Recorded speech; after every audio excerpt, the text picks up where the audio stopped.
अगदी जलद व अचूक बातम्यांसाठी पाहत रहा महामीडिया 24 सदैव तत्पर। पूर्वी झालेल्या कौटुंबिक वादाचा राग मनात धरून तिघांनी संगनमताने एका तरुणावर धारदार हत्याराने जीवघेणा हल्ला केल्याची धक्कादायक घटना कागल तालुक्यातील सिद्धनेरली येथील तारासेटी परिसरात घडली। रात्री 10:30च्या सुमारास ही घटना घडली असून या हल्ल्यात समाधान शिंदे हे गंभीर जखमी झाले आहेत। कागल पोलिसांनी दिलेल्या माहितीनुसार जखमी समाधान शिंदे राहणार सिद्धनेरली कागल यांनी दिलेल्या फिर्यादीवरून शुभम सनगर, आरिफ पटेल आणि अमोल शिंदे सर्वजण कागल या तिघांविरुद्ध गुन्हा दाखल करण्यात आला आहे। फिर्यादी समाधान शिंदे आणि संशयित आरोपी शुभम सनगर हे नात्याने एकमेकांचे साडू आहेत। फिर्यादीच्या मेहुणीच्या लग्नासंदर्भात काही काळापूर्वी त्यांच्यात कौटुंबिक वाद झाला होता।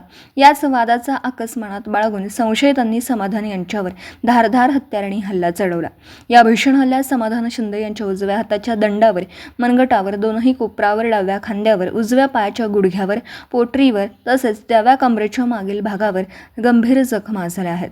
घटनेनंतर त्यांना तातडीने कोल्हापूर येथील CPR रुग्णालयात उपचारासाठी दाखल करण्यात आलं।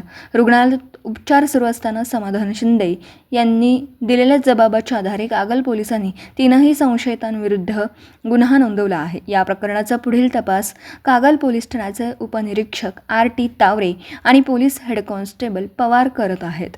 तर मग चला सबस्क्राईब करायला विसरू नका महामीडिया 24 न्यूज चॅनलला। महामीडिया 24 सदैव तत्पर।